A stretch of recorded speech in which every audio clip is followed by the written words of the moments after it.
Taste the Daily. சென்னையிலிருந்து London செல்ல வேண்டிய பிரிட்டிஷ் ஏர்வேஸ் பயணிகள் விமானத்தில் திடீரென ஏற்பட்ட தொழில்நுட்ப கோளாறு காரணமாக 3.5 மணி நேரம் தாமதமாக புறப்பட்டு சென்றது. சென்னையிலிருந்து காலை 5:35 மணிக்கு 287 பயணிகளுடன் லண்டன் புறப்பட தயாராக இருந்த பிரிட்டிஷ் ஏர்வேஸ் விமானத்தில் தொழில்நுட்ப கோளாறு இருப்பது தெரியவந்தது. இதையடுத்து தொழில்நுட்ப கோளாறை சரி செய்த பிறகு 3.5 மணி நேரம் தாமதத்திற்கு பின்னர் விமானம் லண்டனுக்கு புறப்பட்டு சென்றது.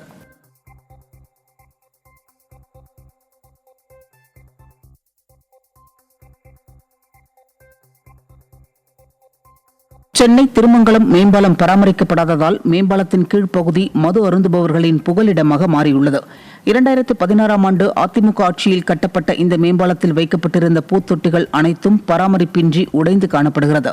மேலும் இரவு நேரத்தில் அப்பகுதி மது பிரியர்கள் மற்றும் சமூக விரோதிகளின் புகலிடமாக மாறியுள்ளது. அருகிலேயே 2011ஆம் ஆண்டு ஸ்டாலின் திறந்து வைத்த பாடி மேம்பாலம் மற்றும் கோயம்பேடு மேம்பாலம் நன்கு பராமரிக்கப்பட்டு வரும் நிலையில் அதிமுக ஆட்சியில் திறக்கப்பட்டது என்பதற்காக திருமங்கலம் மேம்பாலம் பராமரிக்கப்படாமல் இருப்பதாக குற்றம் சாட்டப்படுகிறது. கேரளாவில் சபரிமலை ஸ்ரீ தர்மசாஸ்தா கோவிலில் தங்க கவசம் மாற்றப்பட்ட வழக்கு தொடர்பாக கேரள போலீசார் சென்னையில் உள்ள சம்பந்தப்பட்ட நிறுவனத்தில் விசாரணை மேற்கொண்டனர். 1998ஆம் ஆண்டு பிரபல தொழிலதிபர் தானமாக கொடுத்த 30 கிலோ தங்க கவசமாக மாற்றப்பட்டுள்ளது. இந்த நிலையில் உன்னிகிருஷ்ணன் போத்தி என்பவர் சென்னை அம்பத்தூரில் உள்ள நிறுவனத்தில் கொடுத்து செப்பனிட்டு கொடுத்தபோது 4.5 கிலோ எடை குறைந்துள்ளது. இது தொடர்பாக விசாரிக்க டிஜிபி தலைமையில் கேரள உயர்நீதிமன்றம் நியமித்த சிறப்பு புலனாய்வு குழுவினர் அம்பத்தூரில் உள்ள ஸ்மார்ட் கிரியேஷன் நிறுவனத்திற்கு சம்மன் அனுப்பி விசாரணை மேற்கொண்டனர்.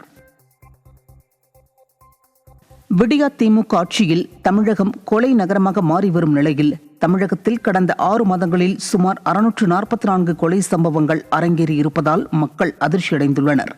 மே மாதத்தில் 107 கொலை சம்பவங்களும், ஜூன் மாதத்தில் 117 கொலை சம்பவங்களும், ஜூலை மாதத்தில் 134 கொலை சம்பவங்களும், ஆகஸ்ட் மாதத்தில் 112 கொலை சம்பவங்களும், செப்டம்பர் மாதத்தில் 122 கொலை சம்பவங்களும், அக்டோபர் மாதத்தில் 13 நாட்களிலேயே 52 கொலை சம்பவங்களும் அரங்கேறியிருப்பது ஸ்டாலின் ஆட்சியில் சட்டம் ஒழுங்கு பாதுகாப்பு சீர்கெட்டுள்ளதை வெட்ட வெளிச்சமாக்கியுள்ளது.